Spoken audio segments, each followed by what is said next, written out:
Bonjour et bienvenue dans cette formation GNS3 dans le cadre de la plateforme Alform. Aujourd'hui, nous allons montrer comment intégrer des images KEMU sous GNS3. Donc, passons au plan. Tout d'abord, nous allons définir KEMU. Ensuite, nous allons intégrer des images KEMU sous Windows. Et enfin, nous allons installer et intégrer des images KEMU sous Linux. Passons à la définition de KEMU. En fait, QEMU est un logiciel libre de virtualisation sous licence GNU-GPL. Il est développé par Fabrice Bellard.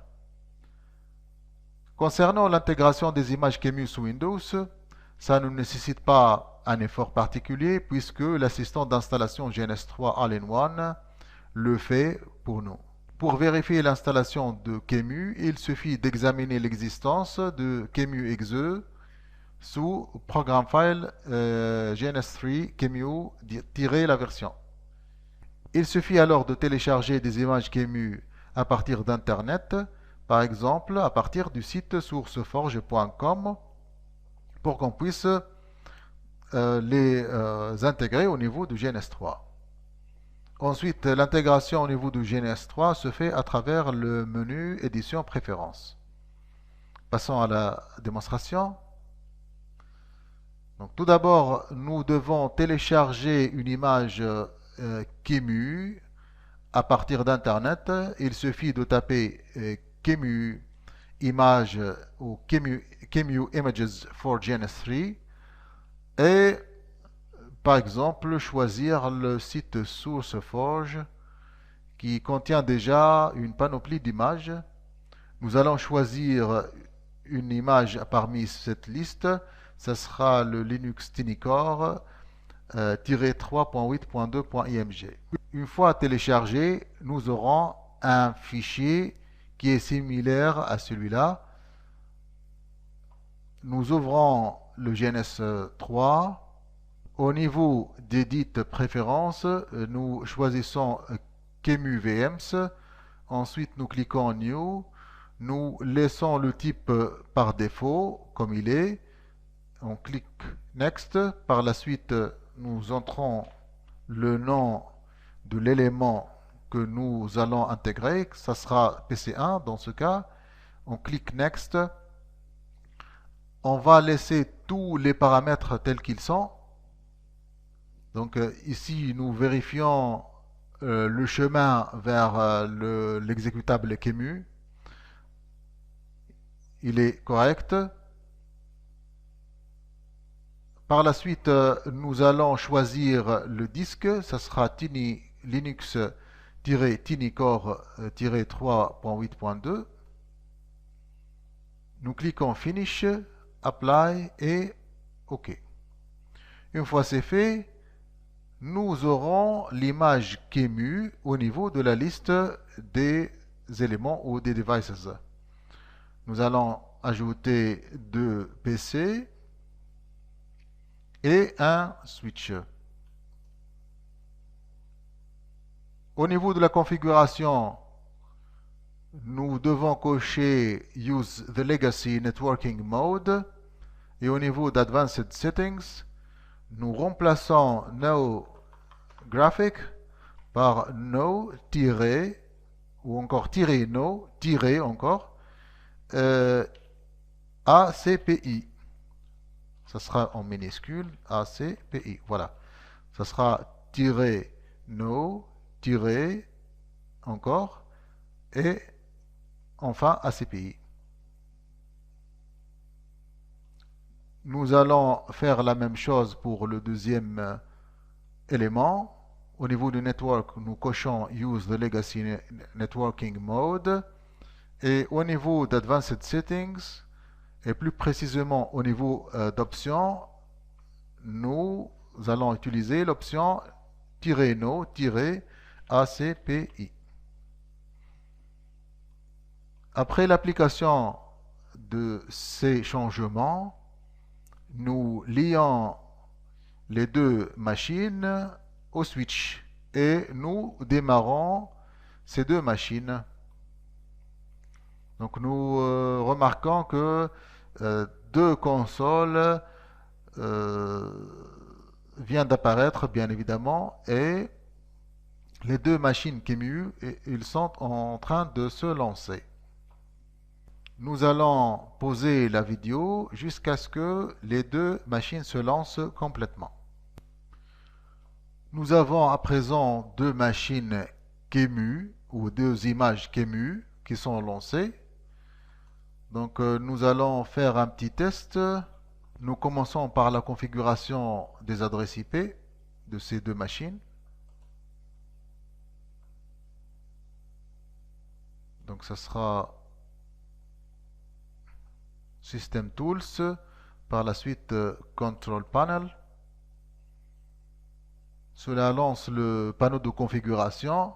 Donc au niveau du panneau de configuration, nous allons choisir Network.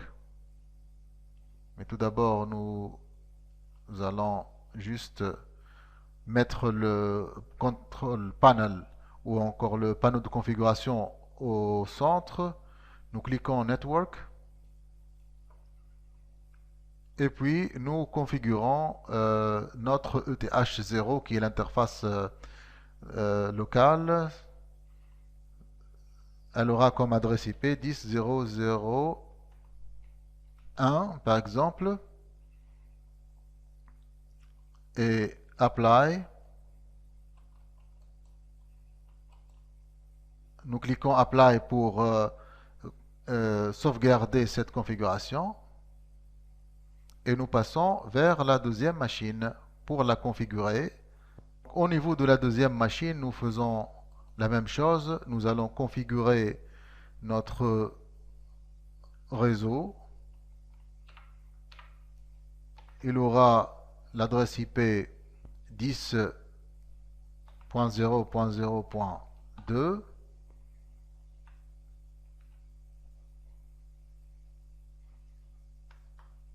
avec un masque de 255.0.0 et Apply. Nous cliquons Apply, enfin, pour sauvegarder cette configuration. Donc, de cette façon, nous pouvons intégrer des images QEMU sous Windows. Passons à l'installation et l'intégration des images QEMU sous Linux. Donc, pour le cas de Linux, le QEMU nécessite une installation parce qu'il n'est pas installé par défaut comme il est le cas de Windows. Donc, nous devons exécuter la commande sudo apt-get install QEMU. Ensuite, nous pouvons faire la même chose que nous l'avons déjà fait au niveau de Windows. Nous téléchargeons des images QEMU à partir d'Internet et on les intègre de la même façon au niveau de GNS3 sous Linux. Donc voici une machine Windows. Donc voici une machine Linux. Nous allons lancer le terminal et taper sudo apt get QEMU ou encore get install, pardon, QEMU. De cette façon, nous pouvons installer QEMU sous Linux. Nous allons poser la vidéo jusqu'à ce que l'installation de QEMU soit complètement achevée.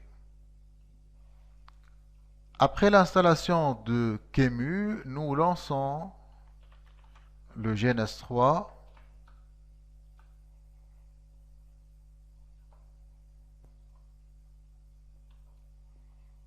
Donc, nous allons juste préparer l'environnement. Ensuite, nous allons vers Edit, Préférences, QEMU VMs. Nous avons déjà téléchargé Linux Tinicore, la même version, c'est-à-dire la même version utilisée auparavant. dans le cas de Windows, c'est Linux-tinicore-3.8.2 IMG. Donc nous allons vers l'emplacement de cette image. Donc en cliquant New, Default, Next, the name, ça sera PC1.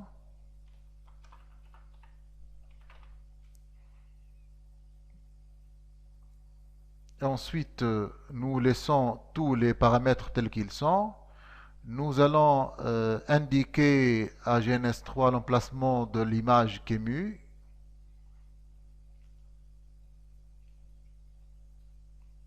Et nous cliquons Finish, Apply et OK.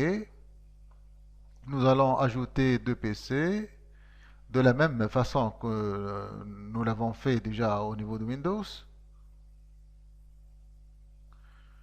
Nous allons lier ces deux machines via un switch et les configurer.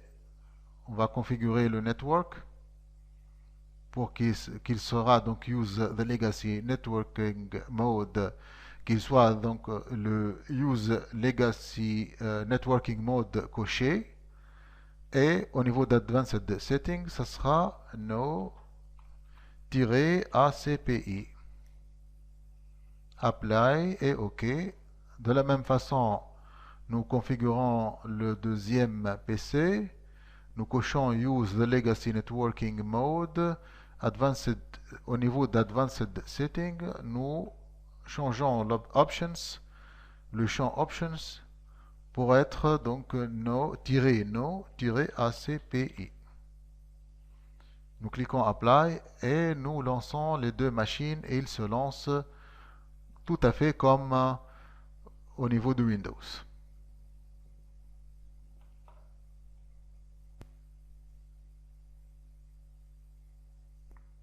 Et voilà, donc les images QEMU sont lancées au niveau du GNS3.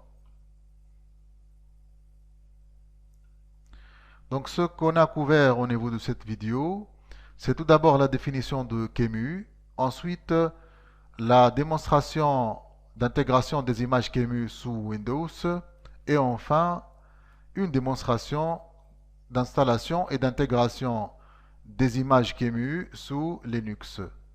Au revoir et à la prochaine vidéo.